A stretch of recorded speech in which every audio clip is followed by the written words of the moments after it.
Boa noite, pessoal. Tudo bem?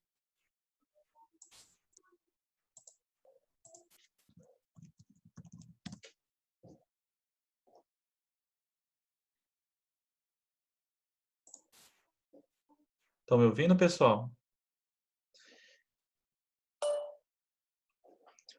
Pessoal que está aqui no Zoom, está todo mundo me ouvindo? Tudo certo? Dá um joinha ou fala um ok para mim, por favor.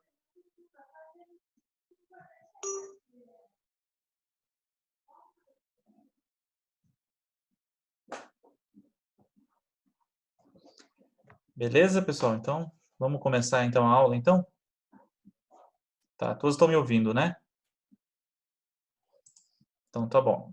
Estão vendo a minha tela? Sim ou não? Sim. Na tela? Então, tá bom. Tá aparecendo. Perfeito. Então, estão me ouvindo e estão vendo a minha tela, né? Uhum. Perfeito. Tá. Pessoal, eu vou começar a aula hoje, falar sobre a contabilização de tributos federais, né, e municipais. Mas a gente vai falar sobre a contribuição social sobre o lucro líquido, tá ok? Eu vi que a maioria já respondeu, né, os conteúdos da aula anterior. Alguns questionários, a maior parte, o pessoal foi bem nos questionários. Então, eu creio que não tem dúvida, né? Principalmente quem já fez ou quem está fazendo também, tá? Queria saber se alguém tem alguma dúvida dos conteúdos anteriores ou não. Eu tenho, professor. Pode perguntar. Vamos esperar uns 5 minutinhos aí, se você tira as dúvidas rapidinho. Tá. Bom? Teve num exercício lá que o senhor passou, É, o primeiro, se eu não me engano, que era o contribuinte, o Luiz Carlos, aí o senhor falou que ele era autônomo, né? Mas como que eu sei que ele é autônomo? o Luiz Carlos.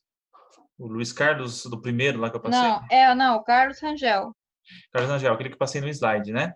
O primeiro, aham. Isso. O Carlos Angel, para a gente saber quando a pessoa é autônomo, sempre vai estar atrelado o valor de serviço, tá? Quando tiver Entendi. sempre a menção de valor sobre o valor de prestação de serviço, valor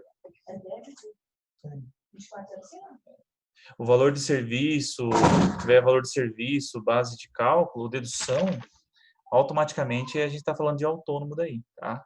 Ah, tá. Entendi. Só quando tiver essas situações aí, tá bom? Uhum. E daí tem no segundo exercício, Uhum. o senhor fala, né, que dependendo da situação, se o imposto calculado for maior que o retido na fonte, é imposto a pagar. E se Certo. for menor, ele é a restituir. Então, Isso. nesse caso, a restituir sempre vai ser a melhor opção? Na verdade, assim, a melhor opção vai ser aquilo que vai gerar maior economia tributária para a pessoa, tá? Ah, Um exemplo, se de um modelo de declaração completa deu imposto a pagar e na um modelo simplificado deu imposto a pagar, qual que vai gerar maior economia? Aquele que ele vai pagar menos, correto? aham.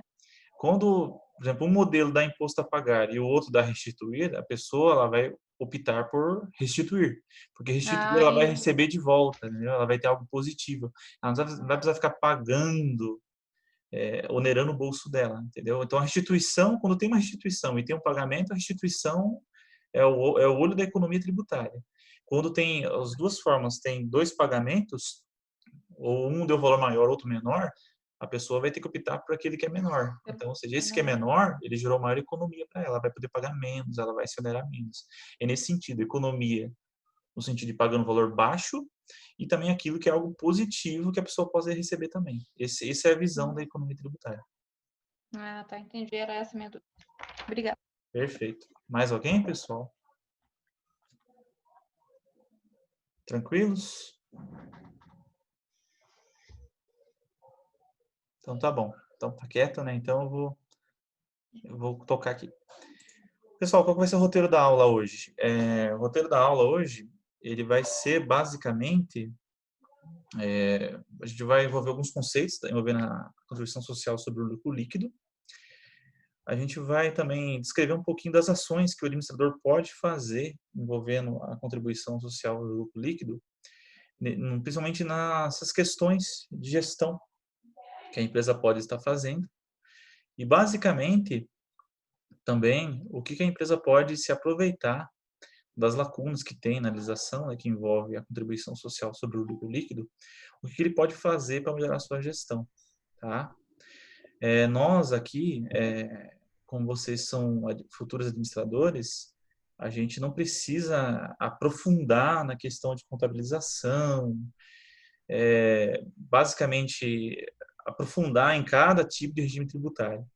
Isso, lá no final da disciplina, eu vou mostrar para vocês uma ferramenta de gestão só, de escolher e ter mecanismos para que nós, né, tanto vocês como administradores, futuramente, possam tomar decisões assertivas naquilo que possa melhorar a gestão da empresa, envolvendo sempre a questão da economia tributária. Então, a economia tributária agora, ela vai ser um conceito meio que chave, né?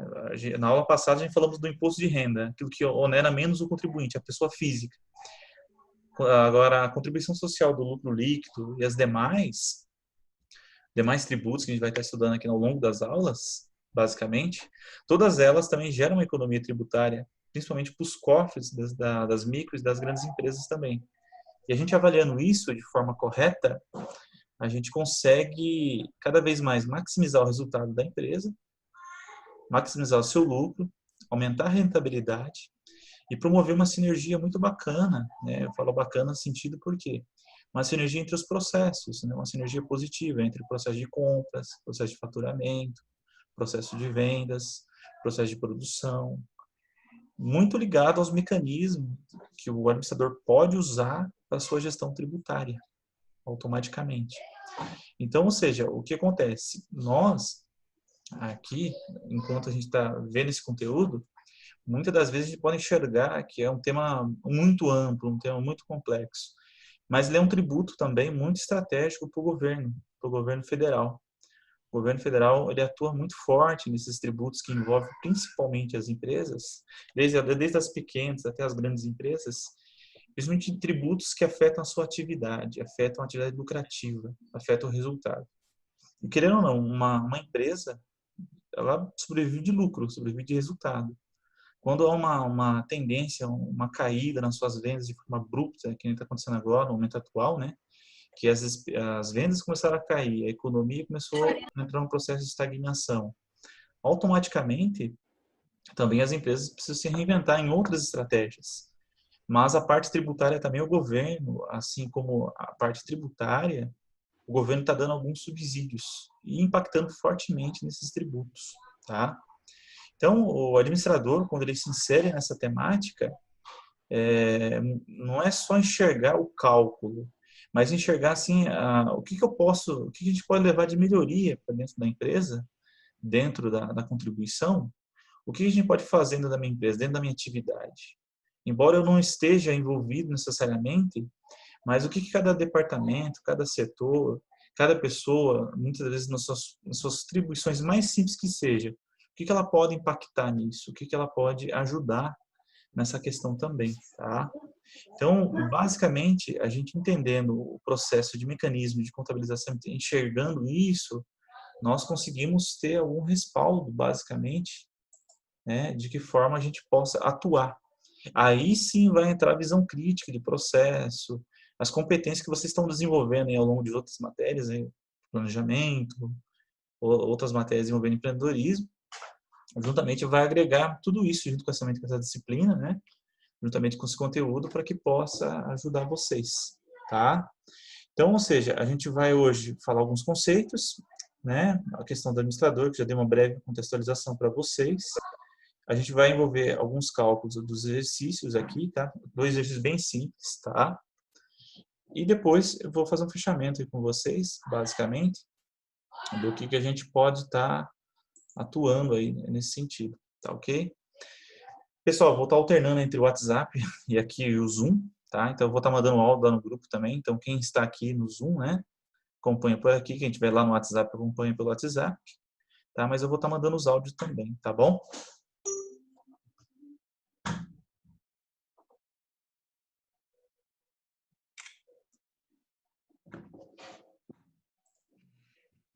Vamos lá. Pessoal, vocês estão vendo a minha tela? Tudo certinho? Tá tudo bem? Tá, Tá? tudo bem. Então, beleza. A contribuição social sobre o lucro líquido, basicamente. Obrigado, Ellen, pelo feedback, tá? Deixa eu só responder aqui, pessoal.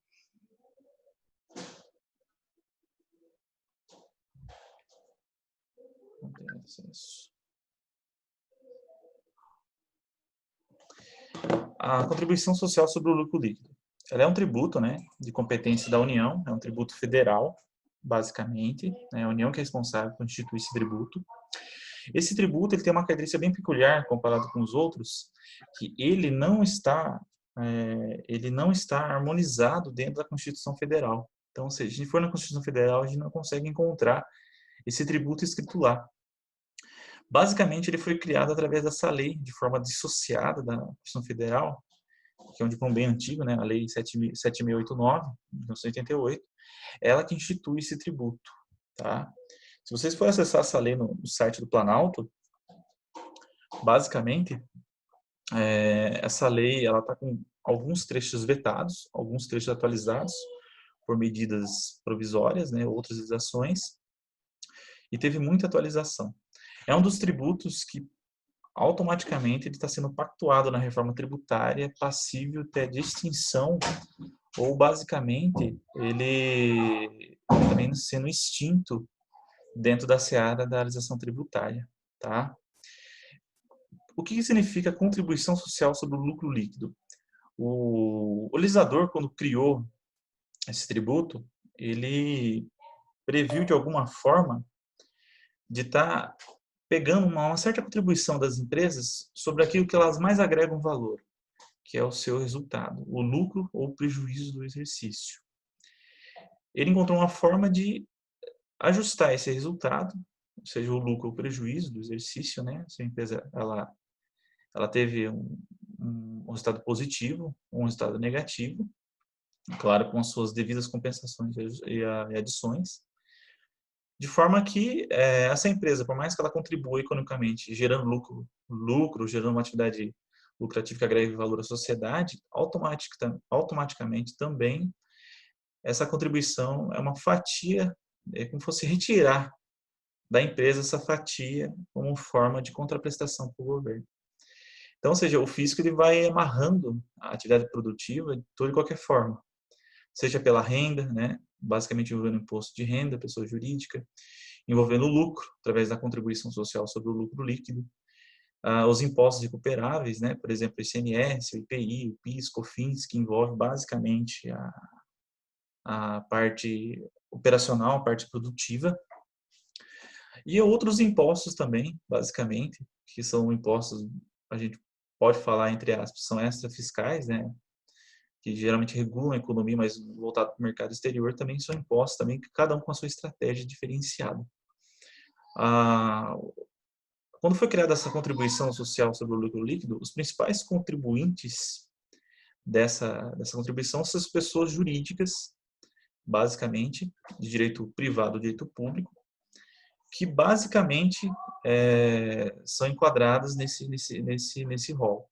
Então, professor, ou seja, contribuintes vão ser somente as empresas que geram lucro, independente se é direito público ou direito privado? Sim, exatamente. A contribuição social sobre o lucro líquido não abrange pessoa física, ela só abrange somente pessoa jurídica, de acordo com o seu enquadramento tributário que ela escolhe, tá? Então, ou seja, uma empresa que basicamente trata com o lucro presumido, ela vai ter contribuição social. Uma empresa que mexe basicamente com o Simples Nacional, ela vai ter, embora de forma simplificada as contribuições, ela também vai ter meio que maquiado, né, na sua declaração, um valor ínfimo da contribuição social que vai estar embutida nos demais tributos. E o lucro real, basicamente, também tem uma alíquota específica quanto a isso também, tá? Qual que é a finalidade da contribuição social sobre o lucro líquido? Basicamente, é para o financiamento da Seguridade Social. Seguridade Social não abrange só saúde, ela abrange a assistência social e a previdência social, a qual a Seguridade Social brasileira, automaticamente, ela é uma gestão quadripartite. O que significa uma gestão quadripartite? É uma gestão que envolve a sociedade, envolve o governo, envolve os representantes das classes sociais, envolve também a população e principalmente os membros dos órgãos econômicos, principalmente alguns setores específicos da economia participam nessa questão aí da gestão da Seguridade Social. Então, por isso que tem muito atrito, quando envolve Seguridade Social, há muito atrito entre as classes, de discussão daquilo que é melhor para uma classe, o que é melhor para outro, o que é melhor para os servidores públicos, o que é melhor para quem é seletista, quem é CLT, empregado CLT. Então, tem muita discussão. E muitas vezes até a fatia que cada um come desse tributo para fins de segurança social, ele automaticamente também, ele é alvo de briga também. Muitas vezes o governo também, ele parametriza uma entidade ou um órgão um pouquinho a mais com contribuição conforme o outro. Um exemplo que a gente pode citar é o exemplo do Sistema S. O Sistema S, basicamente, nesse momento atual de pandemia, o governo cortou 50% da contribuição do Sistema S. Mas, em contrapartida, o Sebrae, ele pediu para o Sebrae fazer um aporte de 50 milhões. Enquanto os demais Sistema S, ele manteve o corte. O Sebrae ele não tirou o corte, ele manteve o aporte, mas desde que o Sebrae fizesse alguma coisa voltado ao crédito às micro e pequenas empresas. Então, ou seja, o governo federal, né, no caso como é um posto de competência da União, ele é muito flexível. É um jogo de xadrez. O governo, assim, quem é o órgão competente, no caso a União, ele delimita a forma como ele quer jogar o jogo, conforme ele quer fazer isso de acordo com a economia ou aquilo que seja estratégico, tá? A base de cálculo é o valor do resultado do exercício. Pessoal, o resultado do exercício, sempre coloca isso na cabeça de vocês. É tudo aquilo que se refere a lucro ou prejuízo, tá? Lucro ou prejuízo. Professor, mas por que lucro? Por que prejuízo? Porque através do resultado negativo também, a contribuição social sobre o lucro líquido, ela pode também gerar compensação. A empresa pode se beneficiar de um resultado negativo para que possa, basicamente, estar pagando menos carga tributária e, assim, sucessivamente, ela está tendo mais economia tributária também, tá? A forma de apuração. A forma de apuração é de que forma que vai ser calculado esse tributo. Se ele vai ser calculado mensalmente, a cada 2 meses. A lei fala que ela será devida de forma trimestral, ou seja, a cada 3 meses. Então, como o ano tem 12 meses, então, geralmente, no final do mês de março, já se apura o primeiro trimestre. No final do mês de junho, apura o segundo trimestre. No final do mês de setembro, apura o terceiro trimestre. E no mês de dezembro, apura o quarto trimestre. Sempre baseado em quem? No resultado da empresa, ou seja, se ela teve lucro ou prejuízo, e sempre apurados no final de cada período. Caso a empresa não opte por fazer de forma trimestral, ela pode trabalhar com base em estimativa. O que seria isso? Estimativa. Estimativa é estimar. Estimar o lucro, estimar o resultado, estimar o seu faturamento nesse período de 3 meses. É claro que quando você trabalha com estimativa, você trabalha com um grau de incertezas. É muito mais válido para algumas empresas, algumas entidades ou algumas atividades da economia, basicamente, que não tem muita oscilação. A estimativa até que é um regime bem adequado. Mas para quem não tem certeza da oscilação, da sazonalidade das suas vendas, não há como trabalhar com estimativa, porque daí ele pode estar dando um tiro maior no pé e muitas vezes vai estar pensando que vai estar economizando e vai estar pagando mais, tá? Pessoal, até aqui tá tranquilo, tá muito rápido. Como é que vocês estão achando? Por favor, dúvidas? Para mim tá tranquilo. Tranquilos? Tá muito rápido? Que eu estou intercalando entre aqui e o WhatsApp. Então, você sabe como é que está aqui o celular, né? Imagina. Tranquilo, pessoal? Nenhuma dúvida? Ellen, tranquilo? Tudo certo? Tudo ok, professor? Ok? Tá. Sim. Então, beleza. Vamos continuar aqui. Alíquota, pessoal. A alíquota, a legislação estabelece que sempre será aplicado 9% para as empresas em geral e 15% para instituições financeiras. Aqui vocês já podem perceber que o governo ele é bem estratégico, né? Estabelecer uma carga maior para a instituição financeira, porque a instituição financeira ela trabalha com dinheiro, ela trabalha com giro. E as demais empresas com 9%. Tá? Atente-se bem a essas diferenças. Tá? Até o ano de 2001, a alíquota era 8% para empresas em geral. Depois da reforma, depois das alterações que teve nessa lei, a alíquota foi para 9% em empresas em geral e depois foi para 15% de instituições financeiras. Tá? Basicamente, essa aqui é quase que uma regra geral, basicamente, para cálculo, né? Cálculo, contabilização de forma trimestral ou por estimativa, tá? Basicamente. Há critérios, basicamente, para a gente calcular essa contribuição. Essa contribuição, ela é sempre calculada, né, sobre o valor do resultado, ou seja, se foi apurado o lucro ou prejuízo, tá? Não é somente a gente pegar o lucro lá e jogar a alíquota de 8%, de 9%, de 15%, não. A gente vai ter que fazer a mesma sistemática como foi feito com o imposto de renda da pessoa jurídica, na qual na lei o fisco estabelece quais são as adições e quais são as possíveis exclusões que é considerado, tá? Da mesma forma, vocês estão percebendo que no imposto de renda da pessoa jurídica, o governo considera aquilo que é adição e aquilo que é exclusão.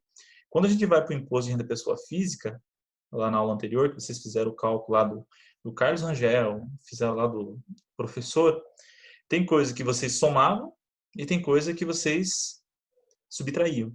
Então, a gente pode fazer uma analogia que o imposto de renda da pessoa física também ele tem as compensações que o fisco considera. Aquilo, basicamente, que é uma dedução, que é uma exclusão, e aquilo, basicamente, que agrega valor, que são as possíveis adições. Então, ou seja, todos os tributos, querendo ou não, por mais que não tenha essa nomenclatura de adições e exclusões, principalmente o mecanismo, a sistemática, basicamente, de cálculo, basicamente, ele sempre nos remete a sempre somar alguma coisa e sempre subtrair alguma coisa. Isso é meio que uma regra geral em cálculo de todos os tributos. Somar alguma coisa ou excluir alguma coisa. Quando a gente soma, a gente adiciona. Quando a gente exclui, a gente deduz. Tá? Da mesma forma, a contribuição social. Ela tem as suas adições e ela também tem as suas exclusões, que o fisco considera. Professor, mas assim, o que o fisco considera sempre é certo? Necessariamente, para a visão do fisco, isso está embasado em uma lei. Então, ou seja, a Lei 7.089, ela delimitou aquilo que vai ser somado e aquilo que vai ser subtraído do resultado. E isso é importante para o fisco.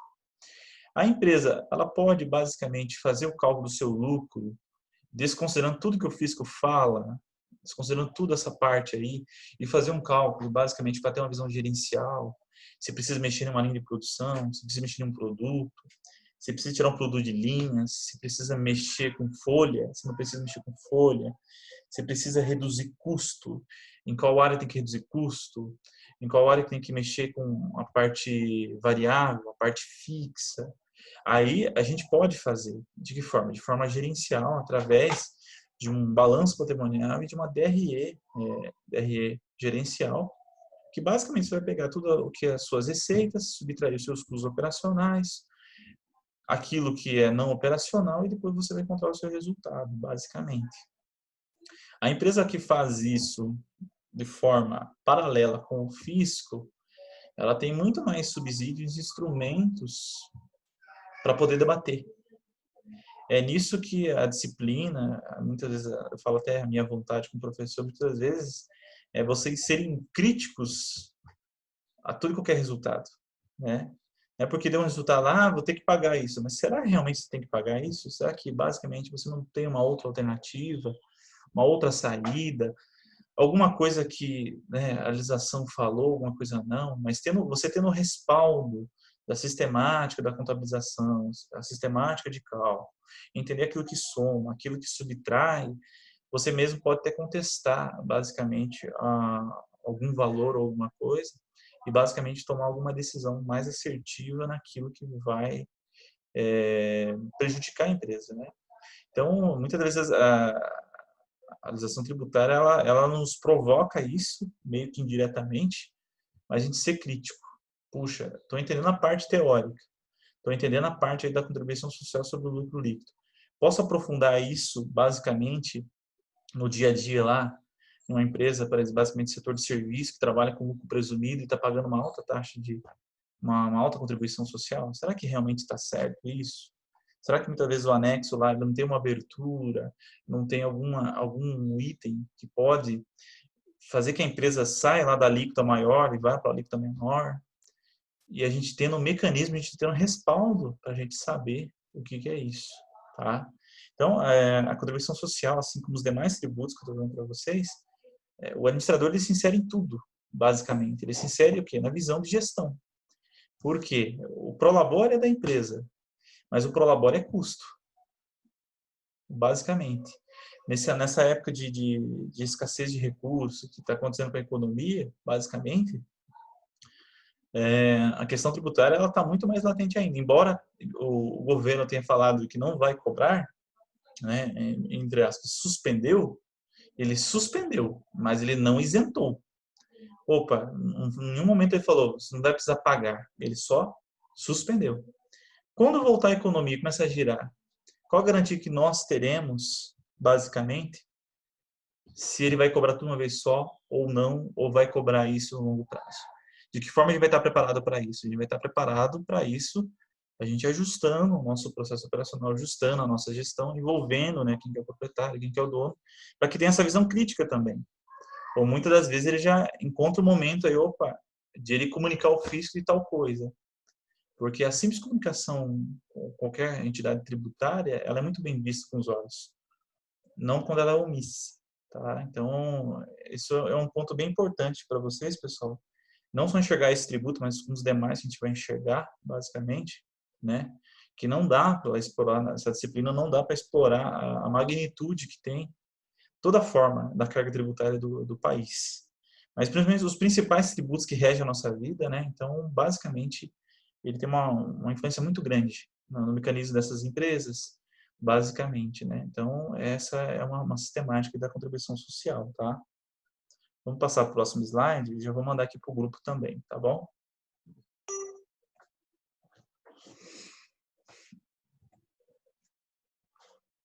Vou pegar aqui.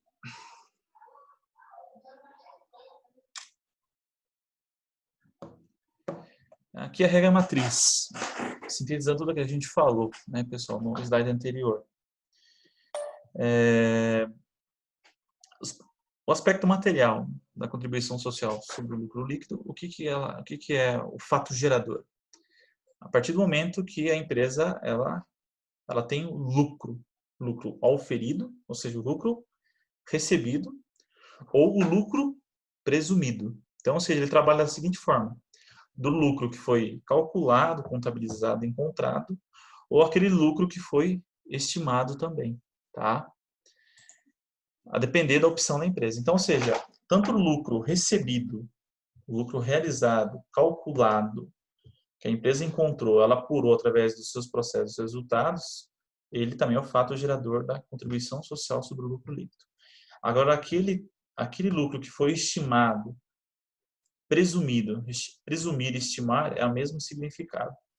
Então, ou seja, tanto aquele que trabalha com estimativa e aquele que trabalha com a realidade, quando envolve o resultado da empresa, seja ele positivo ou negativo, basicamente, ele é o fato gerador da contribuição social sobre o lucro líquido.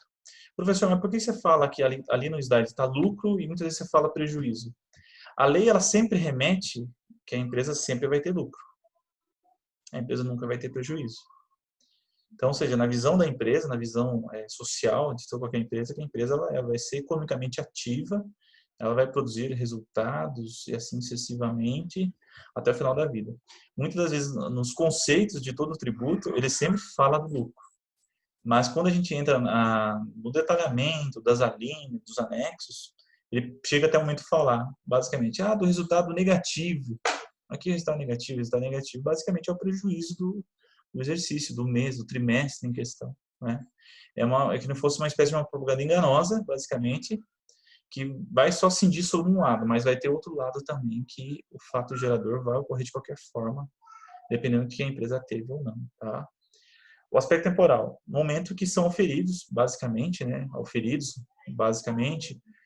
estimados trimestralmente ou mensalmente. Depende muito da opção da empresa, tá, pessoal? Embora a lei fala que seja trimestral, tanto a estimativa como a realização, caso a empresa queira fazer a contabilização mensal e queira fazer esse pagamento de forma mensal, ela pode fazer, mas desde que ela manifeste essa opção pelo fisco e ela evidencie isso através lá das suas declarações acessórias, lá, que é o SPED, o PIS/COFINS, etc. Tá, ok? Espacial é todo o território nacional, então, se toda e qualquer empresa situada no Brasil, seja do norte a sul, leste a oeste, Itapeva, São Paulo, basicamente, tiver qualquer resultado, basicamente está envolvida. Tá? O sujeito ativo sempre vai ser a União, né? A União vai ser a figura lá do seu barriga, né? Aquele que sempre cobra, aquele que institui, aquele que cobra, aquele que sempre está lá exigindo.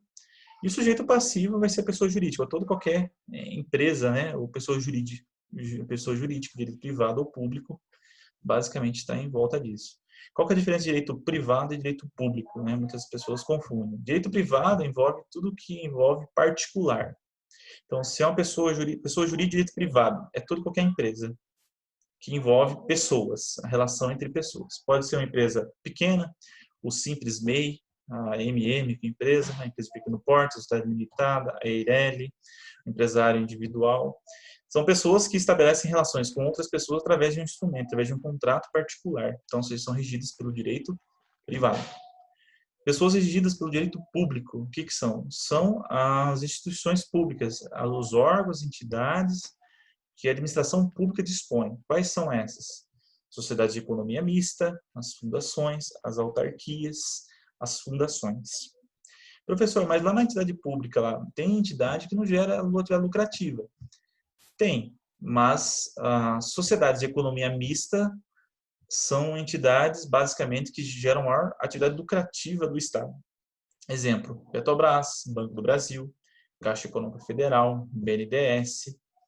Não sei se vocês estão percebendo que vários desses bancos estão falando, estamos destinando para o Covid tantos milhões, tanto aporte. De onde que vem isso? Vem do resultado deles. Vem do resultado, uma fatia de um lucro que não foi distribuído, alguma fatia. Então, ou seja, eles têm atividade lucrativa, eles geram atividade lucrativa. Consequentemente, também o governo consegue mexer no resultado dessas instituições. Então, direito público e direito privado estão tudo na seara aí de contribuintes que o fisco abrange. Tá? Qual vai ser o aspecto quantitativo? Vai ser o montante do resultado do exercício, ou seja, após a gente vai apurar o resultado do exercício, sendo ele lucro ou prejuízo, tá? A gente vai fazer os ajustes. Quais são esses ajustes? Ajuste é tudo o que a lei determina. Não é que o professor Adriano pede, não é porque a Maria Emília pede, não é porque a Rosana, a Mirella, a Ellen pede, não é. É porque está na lei de criação do tributo, que fala que esse tributo, antes de ser calculado, ele tem que passar por ajustes. Quais são esses ajustes? As adições e as exclusões que o fisco considera para fins de base de cálculo. Então, recapitulando, o montante do exercício é o lucro ou prejuízo do exercício, basicamente, ajustado com as adições e as exclusões que a lei do tributo falou quando criou esse tributo. Então, ou seja, está na lei, está escrito, basicamente, na legislação, que é para ser feito dessa forma. Não é que é uma exigência do professor, não é uma disciplina. Isso faz parte da criação do tributo, tá bom? A alíquota ela é fixada de acordo com a legislação, de acordo com as atividades. Então, ou seja, nós não podemos ficar presos que todo tributo ele é uniforme, ele é igual para todo mundo. Cada tributo, assim como a contribuição social sobre o lucro líquido, ele tem as suas particularidades, tem as suas exceções e tem as suas situações, conforme o imposto de renda. O imposto de renda, basicamente, tá? Da mesma forma, tem as suas contribuições e tem também seus aspectos também, tá? Rosana, pode falar sua dúvida. Eu vi aqui no chat que você tem uma dúvida, pode perguntar. Esses critérios, professor, eu me confundo muito entre eles, porque na primeira parte, o senhor comentou que o espacial era a mesma coisa que o temporal. Aí, numa outra aula, foi falado que o espacial era a mesma coisa que o geográfico.